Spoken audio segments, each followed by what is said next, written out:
What if I told you that electric cars aren't some futuristic invention? They're actually older than your great-great-grandparents. And yet for nearly a century, they almost completely disappeared. So what happened? Why did we abandon them, and why are they suddenly everywhere again? By the end of this video, you'll understand the surprising history of electric vehicles, why gasoline cars won the battle for an entire century, and what changed to bring EVs roaring back to life. Let's dive in. Picture this. It's 1900, and you're standing on a New York City street. You look around and see cars quietly gliding by. No rumbling engines, no exhaust fumes. About a third of all vehicles on American roads at that time were electric. Thomas Edison himself was obsessed with building better batteries for them. Electric cars were cleaner, quieter, and easier to start than their gasoline counterparts. You didn't need to hand crank an engine and risk breaking your arm. You just turned a key and drove. So if electric cars were so popular back then, why aren't we still driving them today? Here's where things get interesting. Gasoline cars had one massive advantage: range. An early electric car might go 20 to 40 miles on a charge. A gasoline car, fill up the tank in minutes and drive for hundreds of miles. And as America expanded westward, people needed cars that could handle long distances. Electric vehicles just couldn't compete. Then in 1913, something revolutionary happened, and it had nothing to do with the cars themselves. Henry Ford introduced the assembly line for the Model T. Suddenly, gasoline cars became dirt cheap. A Model T cost about $500, while electric cars could run you nearly $2,000. For most people, the choice became obvious. And there was another problem electric cars faced: infrastructure, or rather the lack of it. As gasoline stations popped up across the country, charging stations for electric cars remained rare. It became a self-fulfilling prophecy. Fewer people bought electric cars, so fewer charging stations were built, which meant even fewer people wanted electric cars. By the 1920s, electric vehicles had essentially vanished from American roads. For the next 70 years, gasoline-powered cars dominated completely. It seemed like electric vehicles were a dead technology, a footnote in automotive history. But here's the thing about good ideas: they don't stay buried forever. Fast forward to the late 20th century. Scientists are sounding alarms about climate change. Cities are choking on smog from car exhaust. Oil prices are volatile, and people are realizing that depending entirely on fossil fuels might not be the best long-term plan. Suddenly, the idea of electric cars doesn't seem so crazy anymore. In the 1990s, California passed strict emission regulations that basically forced car companies to explore alternatives. General Motors created the EV1, a sleek electric car that drivers genuinely loved, but it was expensive to produce. And when California relaxed those regulations, GM pulled the plug, literally. They took back every EV1 and crushed them. Fans of the car were devastated. But something had changed. The seed had been planted. People had seen that electric cars could actually work in the modern world. They just needed the right technology and the right company to make it happen. Enter a small startup called Tesla in 2003. Now, Tesla didn't invent the electric car. Remember, that happened over a century earlier. But they did something nobody else had managed. They made electric cars desirable. When Tesla launched the Roadster in 2008, it shattered every stereotype about electric vehicles. This wasn't some glorified golf cart. It was a sports car that could go from 0 to 60 in under 4 seconds and travel over 200 miles on a single charge. Suddenly, electric cars were cool.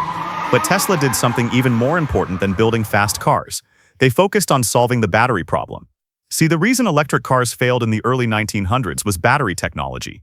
Lead-acid batteries were heavy, expensive, and couldn't store much energy. Tesla bet everything on lithium-ion batteries, the same type that power your laptop and smartphone. These batteries were lighter, more powerful, and getting cheaper every year. And here's where we see the difference between electric and gasoline cars at a fundamental level. A gasoline car is incredibly complex. It has thousands of moving parts: pistons firing, valves opening and closing, transmissions shifting gears. An electric car, much simpler. An electric motor has maybe 20 moving parts. No oil changes, no transmission fluid, fewer things to break down. Think of it this way: a gasoline engine is like a Rube Goldberg machine, with energy from burning fuel going through a complicated series of mechanical steps to turn the wheels. An electric motor is direct. Battery power goes straight to the motor. Motor spins the wheels. Simple, efficient. The other major car companies were watching. By the mid-2010s, everyone from Nissan to Chevrolet was releasing their own electric vehicles. The Nissan Leaf became the best-selling electric car globally. Chevy's Bolt offered over 200 miles of range at an affordable price. The momentum was building. Then came the announcement that changed everything. In 2015, nearly every major car manufacturer started committing to electrification. Volvo announced they'd stop making purely gasoline-powered cars. Even Porsche, a company famous for roaring engines, unveiled an all-electric sports sedan. Why the sudden rush? 3 reasons. First, batteries got cheap. The cost of lithium-ion batteries dropped by nearly 90% between 2010 and 2020. Second, governments worldwide started offering incentives for electric vehicles while planning to ban gasoline car sales entirely within decades. And third, consumers were ready. Climate change wasn't some distant concern anymore. People wanted to be part of the solution. Today, electric vehicles are fundamentally changing how we think about transportation. They're not just cars with different engines. They're computers on wheels.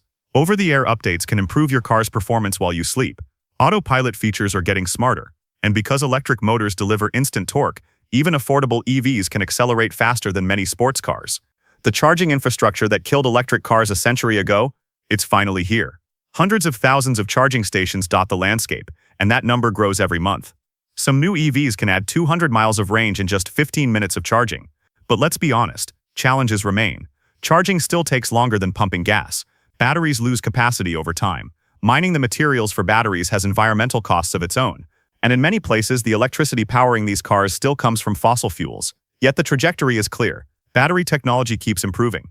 Solid-state batteries could double range while cutting charging time in half. Renewable energy is getting cheaper, making electric cars cleaner with every passing year. And as production scales up, prices continue to fall.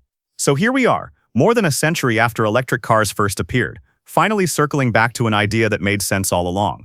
The difference is that now we have the technology to make it work. Better batteries, better infrastructure, and a better understanding of why we need them. The rise, fall, and resurrection of electric vehicles isn't just a story about cars.